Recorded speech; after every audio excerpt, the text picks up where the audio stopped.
Your teenager just answered your question about their day with fine.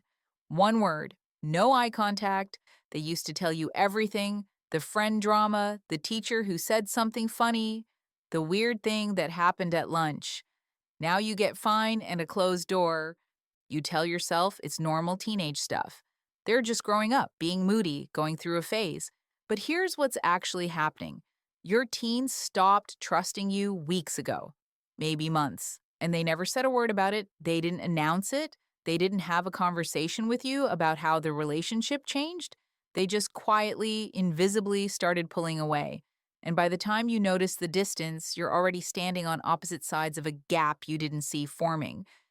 In the next few minutes, I'm going to show you exactly how this happens. The precise moments where trust fractures without a single word being spoken, the subtle patterns parents miss until it's too late, and most importantly, what you can do about it before the silence becomes permanent.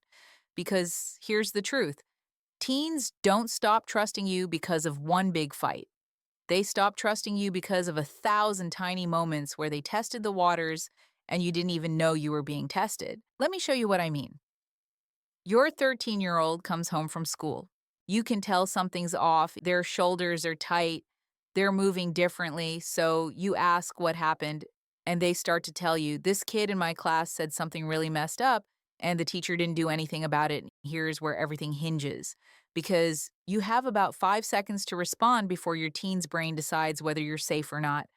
And most parents, with the absolute best intentions, blow it. You say something like, or, well, what did you say back? Or, I'm sure the teacher didn't hear it. Or, honey, that's just how kids are sometimes. You think you're helping them gain perspective, teaching resilience, showing them the world isn't always fair. But here's what just happened in your teen's brain. They started to show you something vulnerable, a moment where they felt powerless or confused or hurt. And your response signaled that's not actually a big deal. Let me explain it away. Let me minimize it. Let me fix it fast so we can move on. What you don't see is your teen making a mental note.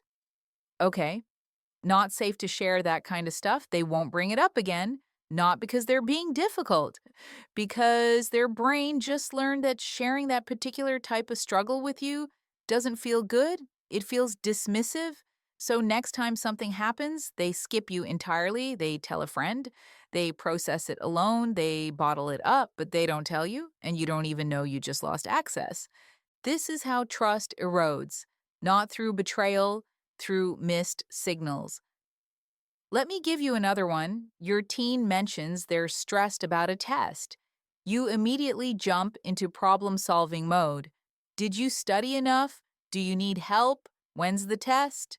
Should we make flashcards? You're trying to be supportive. You're trying to show them you care.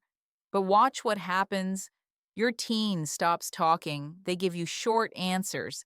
They start backing toward their room because they didn't come to you for a solution. They came to you for a moment of connection. They wanted you to say something like, ugh, that sounds stressful, or tests are the worst, or do you want to talk about it or just vent? But instead, you turned their vulnerability into a project. And now they're managing your anxiety about their test instead of processing their own feelings about it. So they learn, don't mention stress to mom, she'll make it bigger. Don't tell dad about problems, he'll turn it into a lecture.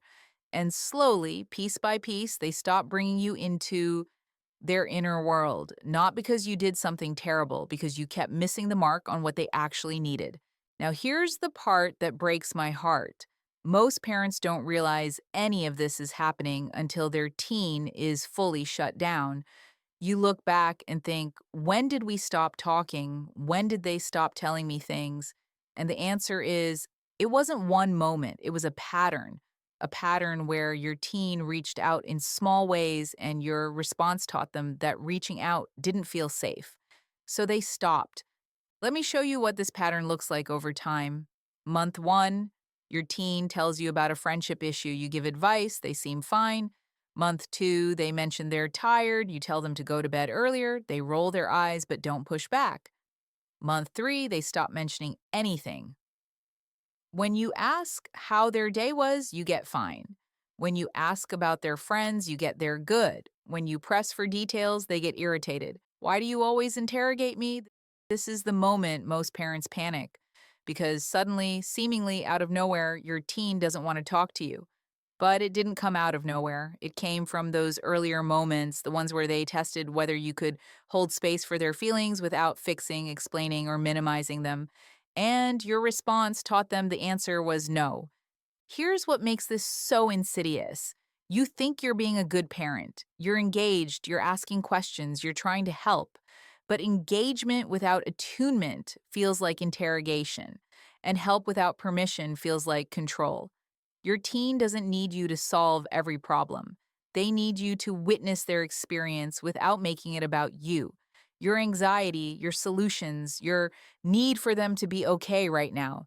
So, let me tell you exactly what happens in your teen's brain during these interactions. When they share something vulnerable, their amygdala, the brain's emotion center, is already activated. They're in a slightly heightened emotional state. And in that moment, they're subconsciously asking a question. Is it safe to show this part of myself?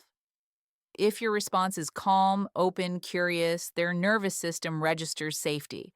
The prefrontal cortex stays online, they feel seen, they keep talking, but if your response is anxious, fixing, minimizing, their brain reads it as, this person can't handle what I'm sharing, and their nervous system shifts into protection mode.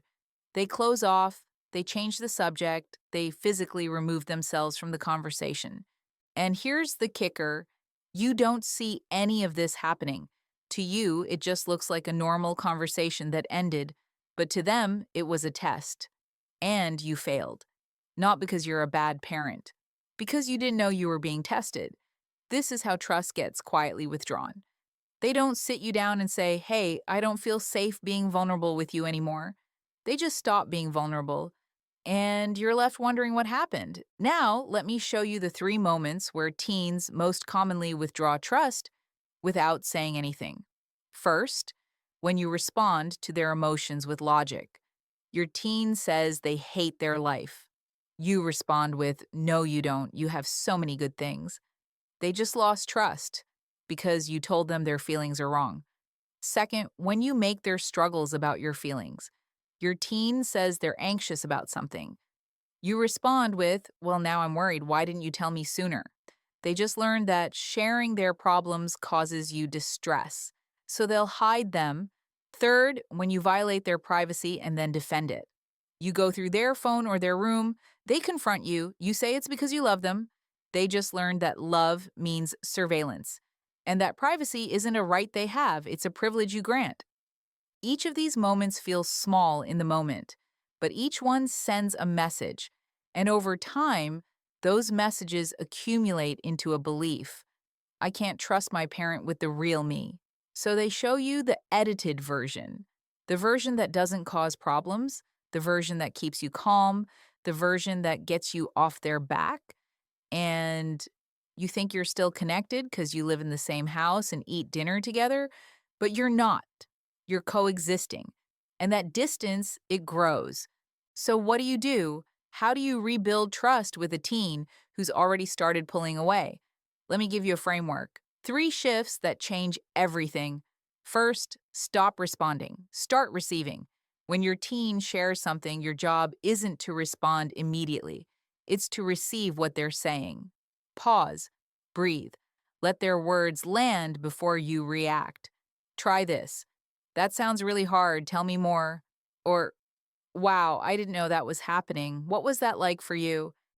You're not agreeing or disagreeing. You're making space for their experience to exist without your commentary. That's receiving. Second, validate before you educate. You can still share your wisdom, you can still set boundaries, but validation comes first. Your teen says they're furious at a teacher. Before you explain why the teacher probably didn't mean it that way, say this. Being treated unfairly is enraging. I get why you're upset. Now they feel seen. Now their nervous system calms down. Now they're actually available to hear your perspective. But if you skip the validation and go straight to the lesson, they tune out because they don't feel heard. Third, repair the small moments. You don't need to have a big conversation about trust. You need to repair the small moments as they happen. You dismissed their feelings earlier, go back. Hey, when you told me about that thing with your friend, I jumped into fix it mode and I don't think I really heard you. Can we try that again? I want to listen better. That's repair. And repair is more powerful than perfection because it shows your teen that even when you miss the mark, you're willing to come back and try again. That builds trust faster than anything else. Now, I know what you're thinking, but what if my teen doesn't want to talk? What if they're already shut down? Here's the truth: you can't force trust, but you can create the conditions where trust becomes possible again. And that starts with you being the one who changes first. Your teen is watching. They're always watching. And every time you stay calm when they test you, every time you validate instead of minimize, every time you repair instead of defend, you're sending a message: I'm safe. I can handle your big feelings. You don't have to manage me. It won't happen overnight. Trust that was lost slowly gets rebuilt slowly, but it does get rebuilt. If you're consistent, if you're patient, if you're willing to do the inner work of staying regulated when your teen is dysregulated. Because here's what most parents don't realize: your teen's trust isn't about them, it's about you. Can you be the kind of parent who doesn't need them to be okay all the time? Can you hold space for their messiness without making it about your comfort? Can you let them be fully human, fully flawed, fully themselves, and still show up with love? That's the question your teen is asking, not out loud, but in every interaction, in every test, in every moment where they decide whether to let you in or keep you out. And your answer, the one you give through your presence, your tone, your willingness to stay connected even when it's hard, that's what determines whether trust stays broken or starts to heal. So here's your challenge. The next time your teen shares something, anything, pause before you respond, take a breath, and ask yourself one question: what do they need from me right now? Not what do I need to teach them, not what do I need to fix, but what do they need? Sometimes it's advice, but most of the time it's just you, present, calm, listening. That's how trust comes back. One moment at a time.